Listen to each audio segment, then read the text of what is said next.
The station never really slept. Callaway Dock was alive at every hour of the day. Ships arrived. Ships departed. Cargo moved through long metal corridors. Traders argued over prices. Mechanics worked through the night. Somewhere, something was always making noise. But near the lower deck, hidden between old supply shops and food vendors, there was a small repair booth that most people walked past without noticing. Ryan Cole worked there. He wasn't famous. He wasn't important. Most people couldn't even remember his face after speaking to him. He fixed broken things. Power cells. Navigation panels. Damaged scanners. Anything small enough to fit on his workbench usually ended up in his hands sooner or later. Ryan liked it that way. Simple work. Quiet life. No surprises. At least that was how things used to be. The first time he noticed the girl was on a Tuesday afternoon. The market was crowded. People moved in every direction. A dozen different species filled the corridor. Ryan was replacing a damaged circuit board when something bumped lightly against the corner of his booth. He looked up. A small alien girl had walked straight into it. Not hard. Just enough to make her stumble. She quickly regained her balance and continued walking. Beside her was an older woman, probably her mother. The woman gently took the girl's hand and guided her forward without saying anything. Ryan watched them disappear into the crowd.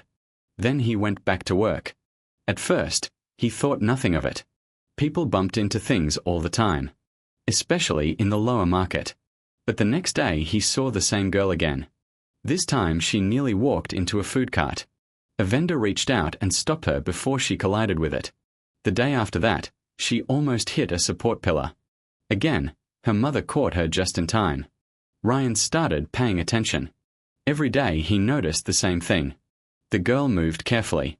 Slowly. Almost as if she was trying to navigate through a world she couldn't fully understand. And every day her mother stayed close enough to catch her whenever she drifted off course. By the fifth day Ryan already knew. He leaned against his booth as they passed. "She can't see," he quietly said to himself. It wasn't a question. It was simply a fact. That evening, after closing his shop, Ryan returned to his small room above the market. He sat down at a cluttered desk. A cold cup of coffee rested beside him. His old tablet flickered to life. He opened the Federation Medical Archive. Normally he avoided medical databases. They were slow, confusing, and filled with technical language nobody enjoyed reading. But tonight he searched anyway.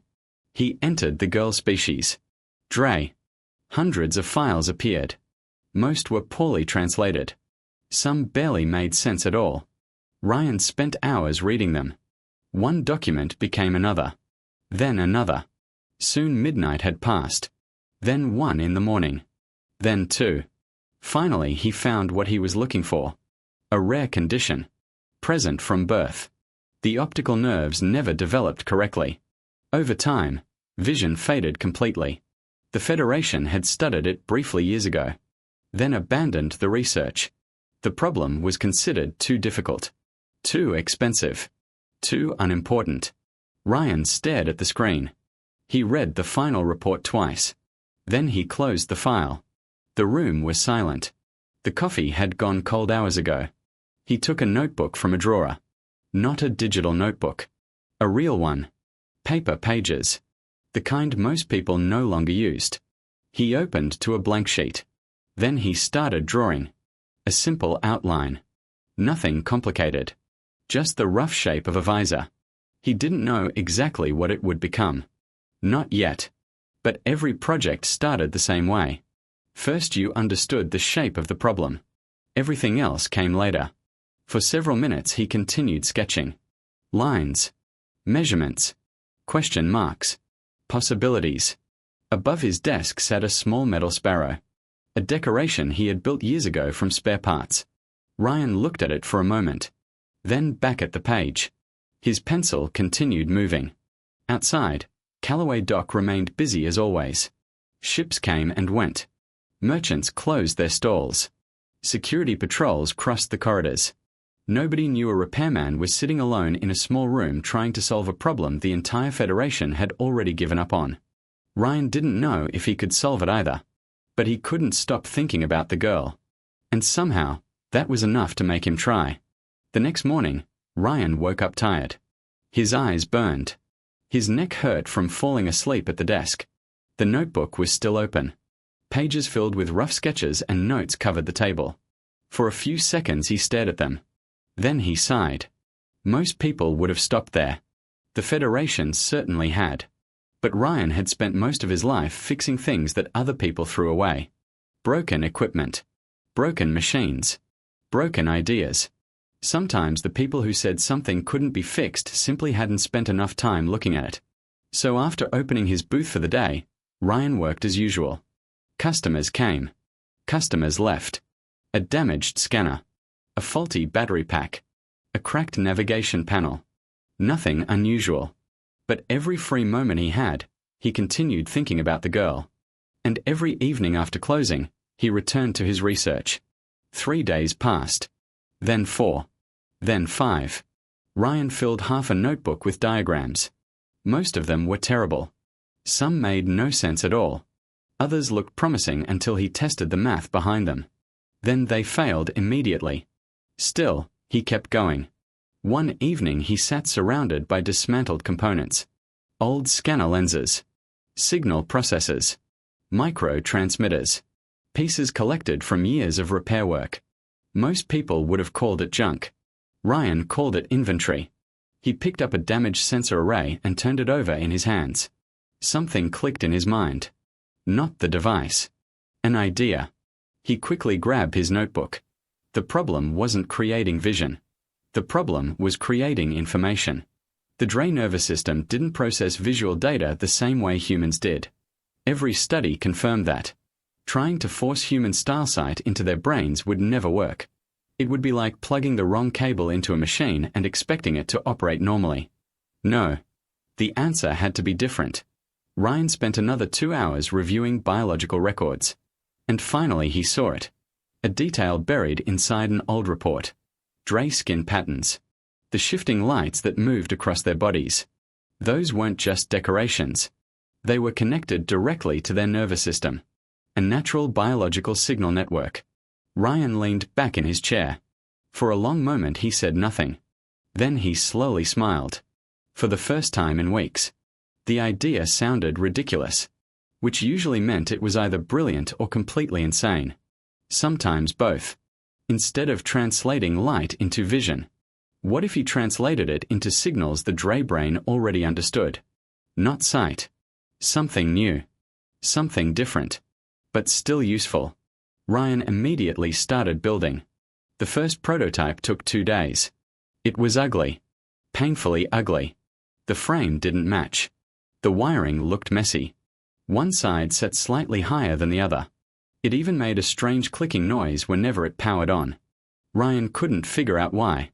But appearance wasn't important. Function was. And for the first time, he believed he might actually have something. He spent hours running simulations. Then more hours checking them again. Every test produced the same result. Not perfect. Not even close. But possible. That was enough. The following afternoon Ryan finally decided to find the girl's mother. Her name, he had learned, was ARA. She owned a small textile stall on the upper deck. Colorful woven fabrics hung from every wall. Ryan stood outside for several seconds. Suddenly he felt nervous. Building things was easy. Talking to people was harder. Especially when what you wanted to say sounded completely unreasonable. Eventually he stepped forward. ARA looked up from her work. Ryan held out the visor. "I made something," he said. ARA looked confused. "For my daughter?" she asked. Ryan nodded. "I'd like her to try it." For several seconds she simply stared at the device. Then she looked back at him. Her expression remained cautious. "Why?" she asked quietly. Ryan thought about all the complicated answers. The research. The science. The weeks of work. Instead he said the simplest thing. "She keeps walking into my shelves." For the first time, ARA smiled. It was small. Tired. But real. The next morning she arrived at his booth with her daughter. The girl sat quietly on a stool. Patient. Calm. As though she had learned long ago not to expect miracles. Ryan carefully adjusted the visor. The fit wasn't perfect. He tightened a small screw, adjusted the side brackets, checked the power cell, then checked it again. Finally, he stepped back. His hands suddenly felt unsteady. Not because he doubted the design, because this was the moment when theories became reality. Or failure. There was no middle ground. Ryan activated the device. For 1 second, nothing happened. Then everything changed. The girl froze. Completely still. Ryan felt his heartbeat quicken. The booth became silent. Even the sounds of the market seemed distant. Slowly the girl turned her head. Then another direction. Then another. As though she was discovering movement itself. Her gaze settled on a shelf behind Ryan. A shelf she had never seen before. A shelf she shouldn't know existed. The small metal sparrow sat there. Without hesitation, she reached toward it. Her fingers found it perfectly. Ryan didn't move. Neither did ARA. The girl carefully picked up the tiny metal bird, holding it with both hands, studying it, exploring every detail. And then something incredible happened. The glowing patterns across her skin erupted with light. Bright, vibrant, alive, brighter than Ryan had ever seen before. Behind him, ARA made a sound. A quiet sound. Half laugh, half sob. Ryan pretended not to hear it. Instead, he focused very carefully on a loose connector sitting on his workbench, mostly because he suddenly found it difficult to look anywhere else. After a long silence, ARA spoke. "What do you want for this?" Ryan looked up. "For what?" "The visor." Ryan shrugged. "Nothing." ARA stared at him. Ryan simply smiled. "Just make sure she stops walking into my shelves." And for the first time in years, the girl laughed. Ryan expected life to return to normal. It didn't. The morning after the test, he opened his repair booth exactly as he always did. He unlocked the door, turned on the lights, made a cup of coffee, and started working on a damaged navigation unit. For about 20 minutes, everything felt normal. Then he noticed people staring. Not everyone. Just enough to feel strange. A dray merchant paused outside his booth, looked inside, then kept walking. A few minutes later, another one did the same thing. Then another. Ryan ignored it. People were strange. There was no point trying to understand them. By midday, however, things became harder to ignore. The girl, Vale, walked through the market wearing the visor. And she wasn't bumping into anything. She moved carefully at first, then with growing confidence. She stopped in front of stalls simply because she wanted to look at things. Bright fabrics, colorful fruits, reflective glass, small details that most people never paid attention to. For Vale, everything was new. Everything was worth seeing. People noticed. An elderly dray stopped in the middle of the corridor. He watched her for nearly a minute. Then his eyes moved to the visor. Then back to her. Then back to the visor again. Ryan could practically see the questions forming in his head. By evening, half the dray community knew something unusual had happened. By the next day, everyone knew. By the third day, the story had left the station. Messages traveled through trade routes. Cargo ships carried rumors. Travelers repeated what they had heard. A blind child could suddenly see.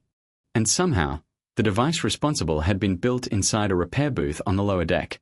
Ryan remained completely unaware of most of this. He was busy fixing a broken power regulator. As far as he was concerned, life was continuing normally. Then the visitor arrived. The alien entered during the morning rush. He wore an expensive coat. Everything about him looked clean, carefully arranged, professional. The kind of person who looked uncomfortable around grease stains. Ryan immediately disliked him. Not for any particular reason. Just instinct. The alien introduced himself as Dren. He carried credentials from the Federation Medical Bureau. Several of them. Apparently he wanted Ryan to know they were important. Ryan mostly ignored them. Dren spent several minutes examining the workshop.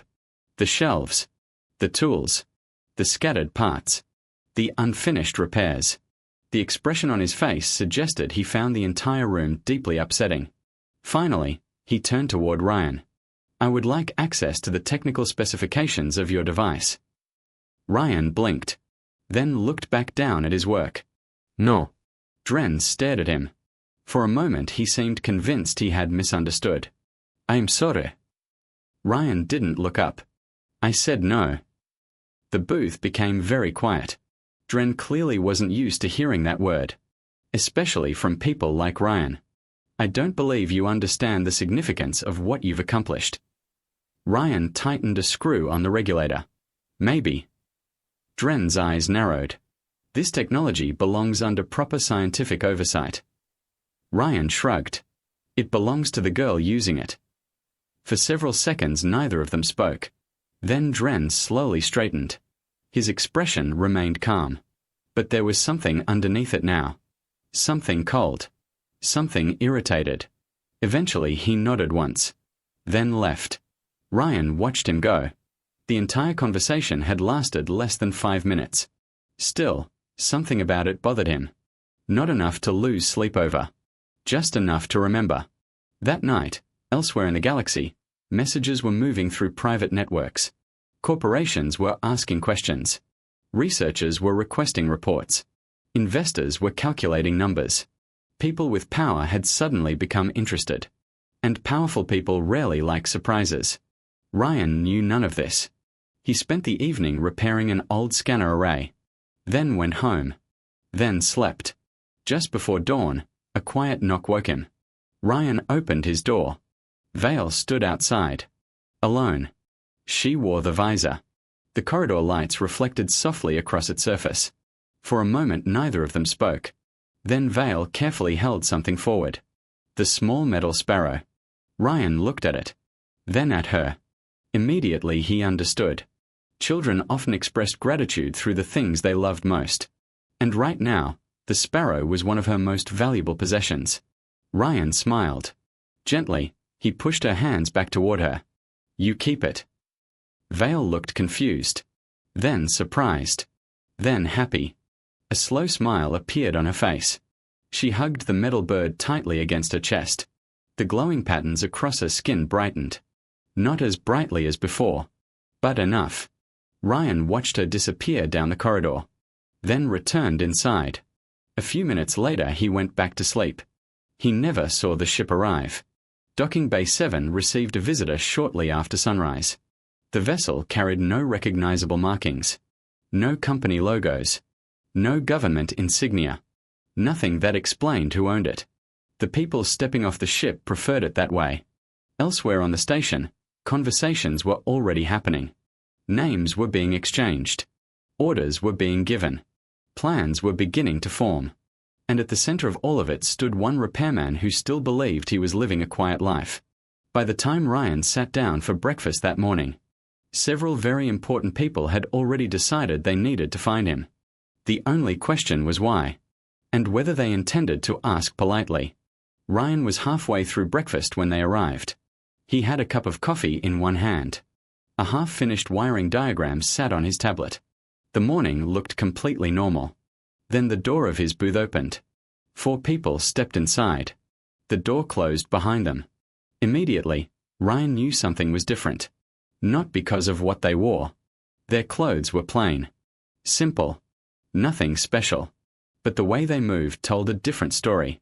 They spread out without speaking. Each person naturally taking a position. Covering different angles of the room. Watching exits. Watching each other. Watching him. Ryan had seen enough station security officers over the years to recognize trained people when he saw them. These people were trained. Very trained. The man standing in front looked to be in his mid-40s. Broad shoulders. Weathered face. Sharp eyes. He carried himself with the calm confidence of someone who had spent a long time walking into dangerous situations and leaving them alive. His name, Ryan would later learn, was Carver.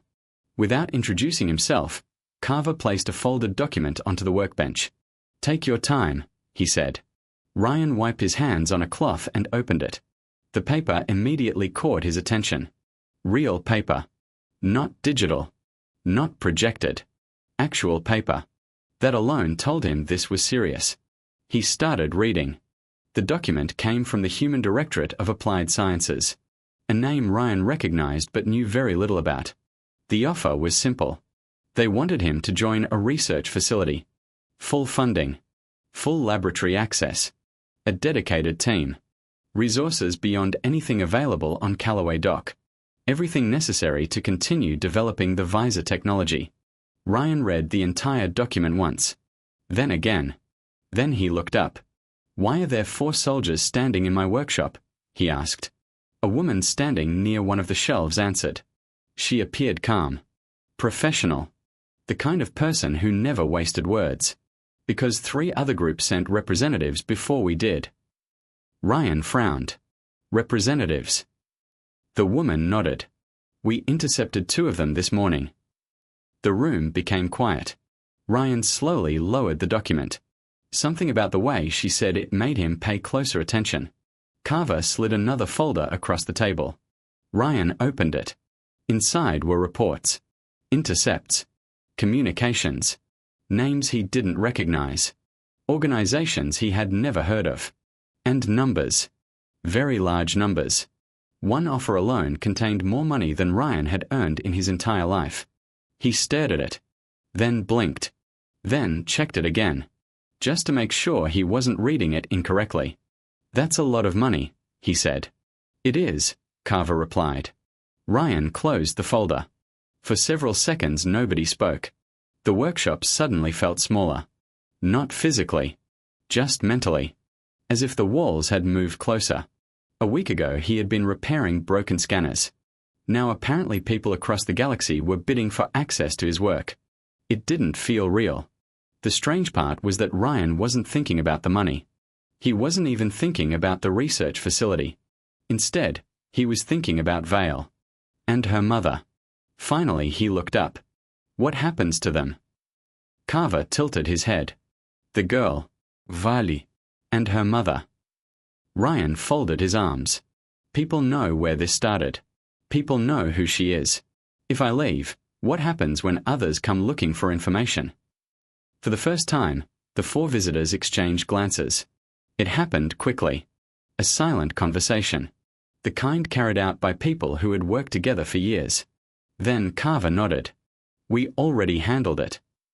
Ryan studied him. "Handled it how?" "They'll be protected." The answer came immediately. No hesitation. No uncertainty. Ryan looked at him for several seconds. Then slowly nodded. For reasons he couldn't fully explain, he believed him. Maybe it was the confidence. Maybe it was the preparation. Or maybe it was because people who lied usually talk too much. Carver hadn't. Ryan glanced around his workshop. The shelves. The tools. The stacks of spare parts. The old equipment waiting for repair. His entire life existed inside this small room. It wasn't much. But it was his. His eyes paused on the empty spot where the little metal sparrow used to sit. The sparrow was with Vale now. Somehow that made him smile. Carver waited patiently. No pressure. No sales pitch. Just silence. Finally Ryan took a deep breath. Then folded the document. "All right," he said. That was it. No dramatic speech. No grand announcement. Just a decision. The kind people make every day. The kind that sometimes changes everything. Within 30 minutes he had packed a duffel bag. A few clothes. His favorite tools. Several notebooks. The visor diagrams. Research notes. Everything important. Which wasn't much. Ryan had never collected many possessions. Carver opened the door. The group stepped into the station corridor. Morning activity had begun. Merchants prepared their stalls. Cargo crews moved containers. Travelers hurried through the market. Nobody paid attention to the 5 people walking together. To everyone else, it was just another day. Ryan walked beside the soldiers. His bag hanging from one shoulder. For the first time since arriving at Callaway Dock years ago, he was leaving. Not because he wanted adventure. Not because he wanted fame. Not because he wanted recognition. Simply because someone had asked for help. And helping people was something Ryan understood. As they approached the docking bays, he glanced back once. Far behind them, Somewhere beyond layers of corridors and market stalls was the small repair booth where everything had started. A booth most people had never noticed. A booth where a mechanic had become curious about a blind girl. Nothing more. Nothing less. Ryan looked forward again and kept walking. What he didn't know was that while he was boarding a transport ship, governments were exchanging messages. Research organizations were changing priorities. Corporations were preparing offers.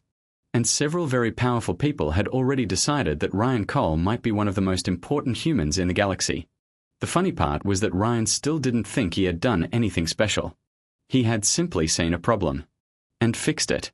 Just like he always did. The transport ship left Callaway dock 2 hours later. Ryan sat beside a narrow window. His duffel bag rested at his feet. Outside, the station slowly became smaller. Thousands of lights glowed against the darkness of space. From this distance, Callaway dock looked peaceful. Simple. Almost beautiful. Ryan watched until it disappeared completely. For a while, nobody spoke. The engines hummed softly. The ship moved steadily through the void.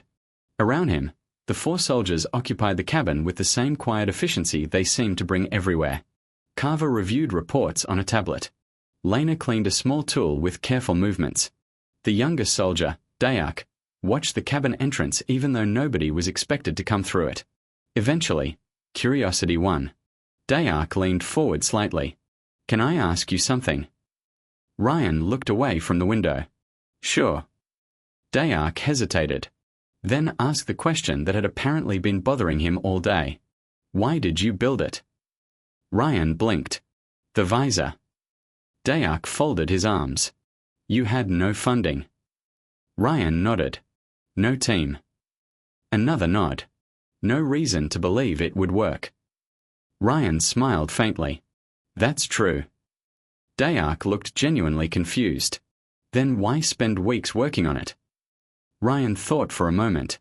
Not because he was avoiding the question. Because he was actually considering it. Finally he shrugged. "She kept walking into my shelves." The cabin became silent. Dayak stared at him. Lena sighed. Carver didn't even look up from his tablet. Apparently, this wasn't the first time someone had heard Ryan give a frustrating answer. "That's not the real reason," Dayak said. Ryan nodded. "No." "Then what's the real reason?" Ryan looked back toward the dark window. For several seconds he watched distant stars pass by. Then he answered. "Because nobody else was trying." The cabin fell quiet again. This time nobody argued. Nobody laughed. Nobody challenged the answer. Because somehow it felt complete. Lena finally set down the tool she had been cleaning. "You know the Federation attempted similar research twice." Ryan glanced at her. "I read the reports." "They spent millions." Ryan nodded. "Probably." "They had entire laboratories." "Sounds expensive." Lena smiled despite herself. "You're impossible." Ryan shrugged. "Maybe." She shook her head. "No. I think your problem is simpler than that." Ryan raised an eyebrow. "Oh. You don't realize how unusual you are." Ryan immediately looked uncomfortable, which only strengthened her point. The conversation ended there. Nobody pushed further. Outside the ship, stars continued sliding past. Hours later, far behind them, life on Callaway dock continued. Vale stood beside one of the station's observation windows. The visor rested comfortably on her face. Beyond the glass stretched endless space. Countless stars. Worlds she would never visit. Distances she could barely imagine. She stood there for a very long time. Simply looking. A week earlier she had lived in darkness. Now the universe itself sat before her. Nearby, her mother watched quietly. Not speaking. Not interrupting. Just watching her daughter see. For the first time in years, ARA wasn't guiding every step. Wasn't reaching out every few seconds. Wasn't afraid of what stood in front of her child. The realization still felt strange. Wonderful. And strange. Vale pressed her hand gently against the window. The glowing patterns across her skin brightened. Soft waves of light moving across silver skin. The station continued its normal routine around them. People walked past. Ships arrived. Announcements echoed through distant corridors. Nobody paid much attention. Yet the story was already spreading. Across stations. Across trade routes. Across worlds. People talked. Scientists argued. Researchers demanded access to data. Executives organized emergency meetings. Government officials requested reports. Questions were being asked everywhere. Who built the visor? How did it work? What else could it do? And perhaps most importantly, what might happen next? Back aboard the transport, Ryan had fallen asleep. His head rested against the cabin wall. One hand still loosely holding a notebook. The notebook that contained sketches, equations, ideas, the beginning of something much larger than he understood. The soldiers allowed him to sleep. None of them disturbed him. They knew things he didn't. They had seen the reports, the intercepted communications, the growing attention, the escalating interest. Across human space and beyond, powerful organizations were adjusting plans because of one mechanic.